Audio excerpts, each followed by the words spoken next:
Let us discuss about the rivers. After rainfall, what happens to the rainwater? Some of the rainwater is percolated into the soil, and some of the rainwater flows down towards the lower areas, and the remaining water is evaporated. Okay. When the rainwater flowing down the mountains, it cuts the channels on the mountains,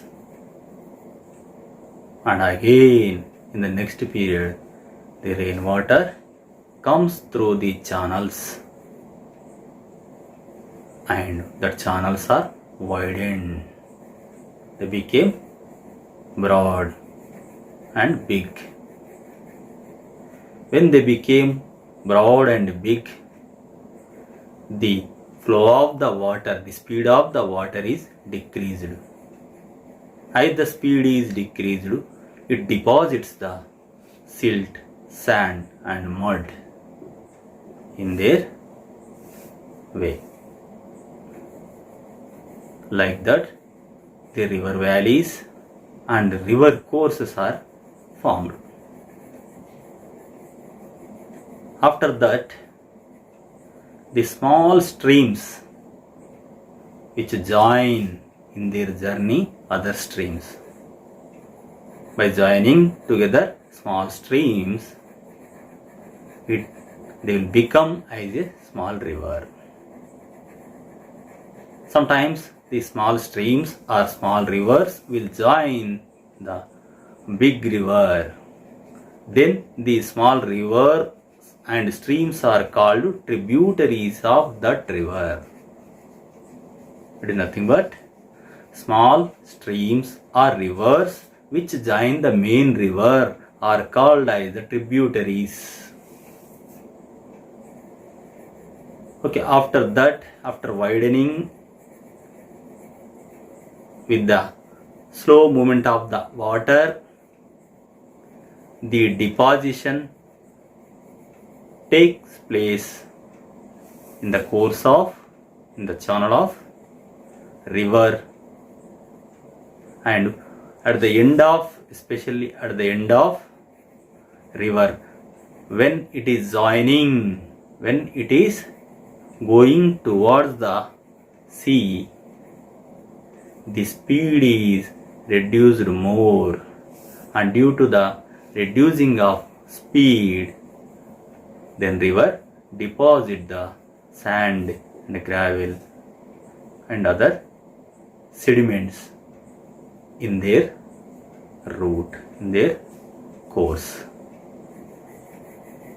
Again the next time, again the river flow comes and it creates the another route, it creates the another way.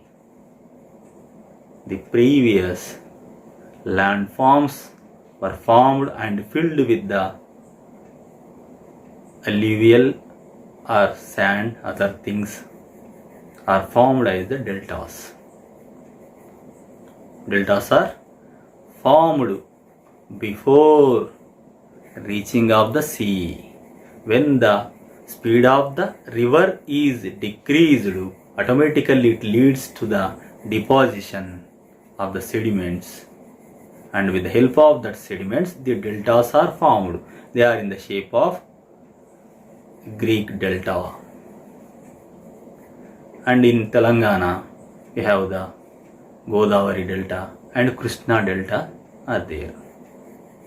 They are very fertile lands to grow the variety of crops. Sometimes some rivers will dry up before reaching the sea. There are some perennial rivers are there. They can flow throughout the year. The Godavari, Krishna are the rivers. They are originated in the Western Ghats, heavy rainfall region. They are originated in the heavy rainfall region. They flow downwards and they flow throughout the year. But some small rivers, they cannot reach the sea. Before reaching the sea, they will dry up. Which rivers are flowing throughout the year is called perennial rivers. There are some small rivers that are originated in the dry region like Dindi, Manjira, Musi. Floodplains and floods. Generally, we can see the large amount of water in the rainy season, and we cannot see large amount of water in the summer or other seasons. In the rainy season, the river is very broad. As it has a large amount of water, it occupies the maximum amount of area of river channel. And while it is flowing down, it carries the sand and silt, mud, other things to downwards, and it will deposit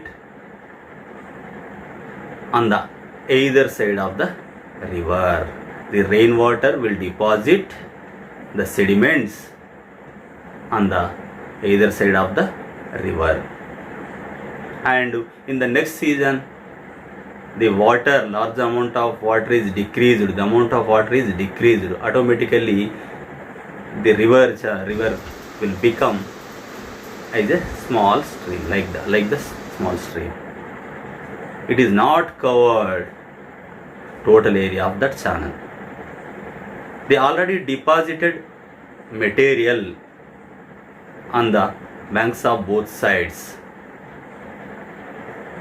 It is the floodplain. It is very fertile, and of course it will be flooded in the next rainy season if we get more rainfall in the coming year. Actually, these floodplains have no trees, as they are receiving the water every year. This water is not allowing to plant or to grow the trees on that plains. In India, during the rainy season, due to the large amount of water, so many areas are flooded. Every year we have that problem. To avoid that problem, we should maintain the green cover on the earth's surface. With the help of green cover means the cover with the plants, trees and grass. We should grow them. With the help of green cover, this green cover obstructs the running of water, running the down water. It reduces the speed of that water. By reducing the speed of that water, it leads to the stopping of floods. When the speed is decreased, when the speed of the water is decreased, automatically floods will be controlled. So the vegetation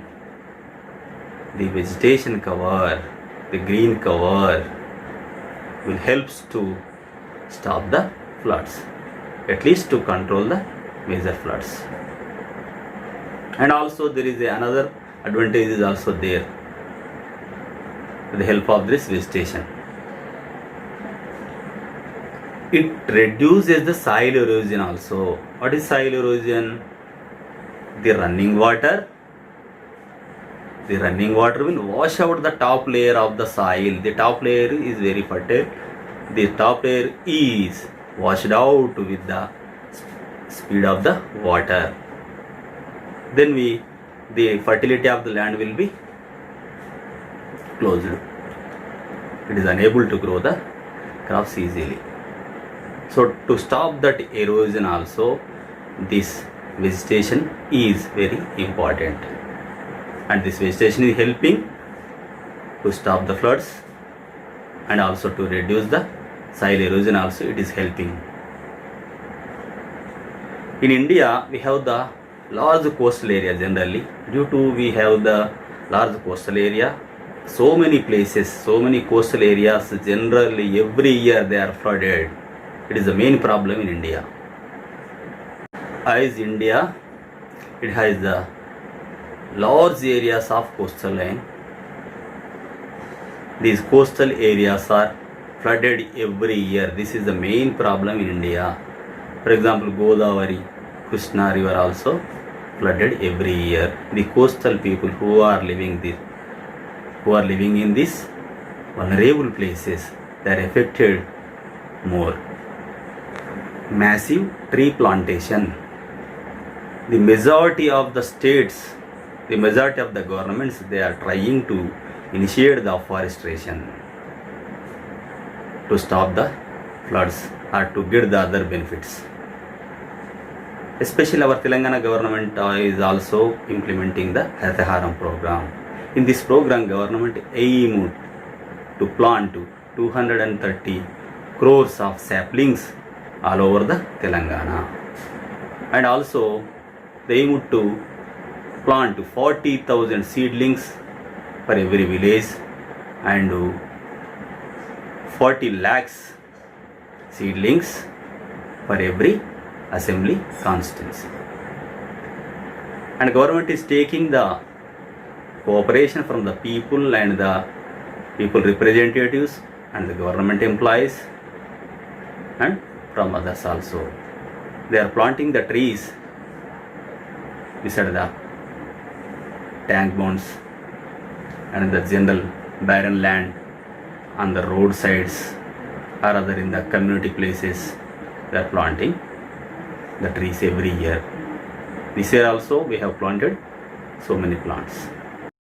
In the Haritaharam program, government is formed the Harita Raksha committees under the leadership of Sarpanch, and these type of committees are formed at a district level, mandal level also. They are working to success this program. Preventing soil erosion. Already we know the vegetation is reducing the speed of the rainwater, speed of the river water, and that leads to the avoid the floods. It helping to stop the floods and also reduce the soil erosion. In the soil erosion also we get the another benefit also. If we will not stop the soil erosion, the sediments carried by the rivers are deposited in the channel of the river, and automatically their the depositions are increased year by year. When the deposits are increased, the holding capacity of that river will be reduced. It leads to the frequent floods because the river is not in a position to contain the large amount of water. In that position, automatically the small water, the little water also flowing in that river, sometimes it will be flooded over the floodplains. We take the example of Ganga river. In the earlier times, there was a dense forest. There were dense forests. But the human beings, they have been cutting the trees year by year, and it leads to the deforestation. Due to the deforestation, the speed of that water in the Ganga river is increased, and the floods are occurred frequently, and that floods are carrying the deposit amount of silt, mud and other sediments, and they are depositing in the river channels, and again this filling of river channels, it leads to the frequent floods. Facing the challenge in cyclones and floods.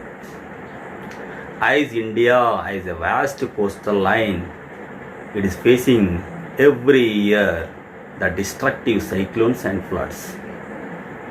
The east coastal line, the east coastal area was hit by a destructive cyclone in November 1977. There were above 6 meters tidal waves were formed at the time of the destructive cyclone, and 100 villages were swept out by this cyclonic. And so many vulnerable area people, they lost their livelihood and they lost lives, livestock and crops and all the things. This is the main problem in India. How can people meet the challenge of these disasters? With the help of the government and with the mutual relationship between the people and the government, we should face these disasters. The government should provide the pre-warning technology, and also the government is telecasting about the floods and cyclones before they are occurring.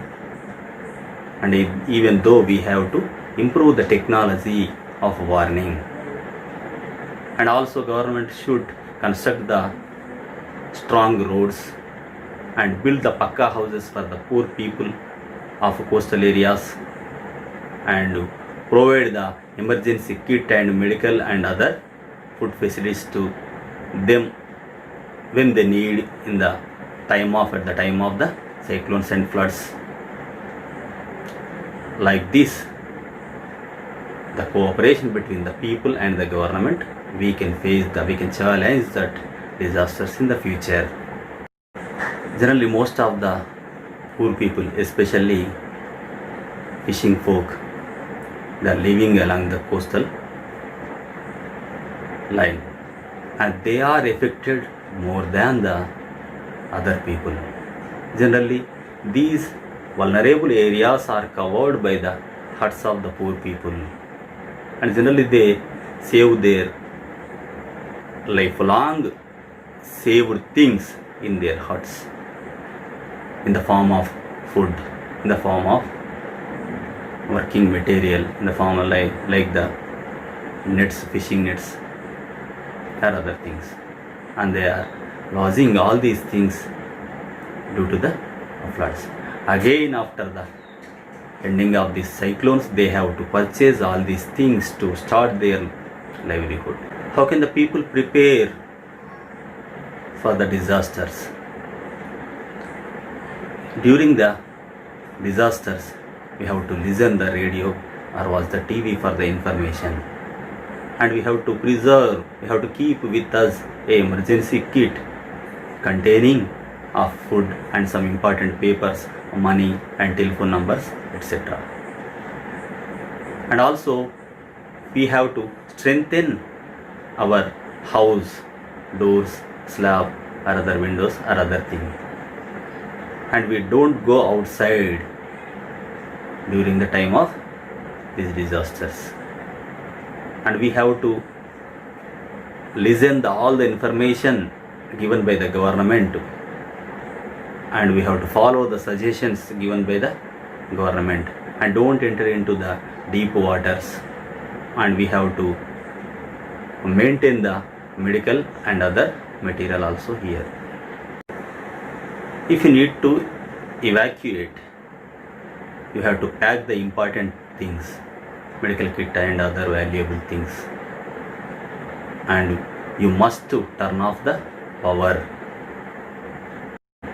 If the cyclone wind suddenly drops, you do not go outside. It would be the eye of the cyclone.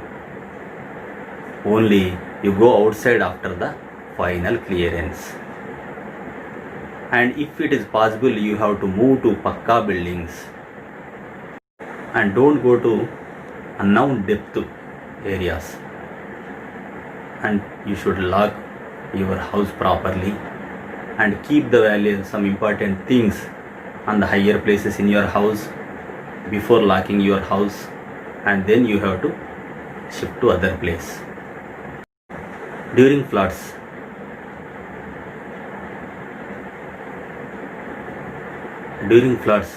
do not eat the wet food and damaged food, and be careful about especially water. You boil the water and use the halogen tablets to purify that water, and otherwise the diarrhea and other type of diseases will be attacked. And especially don't let the children with empty stomach. And you have to take the rice water and raw tea and coconut water. These are the prevention measures to be taken before and during and after the disasters. And bleach your surroundings and be careful of the snakes. Snake bites are common, and don't enter into the deep waters. It is very dangerous. It leads to the dangerous diseases also.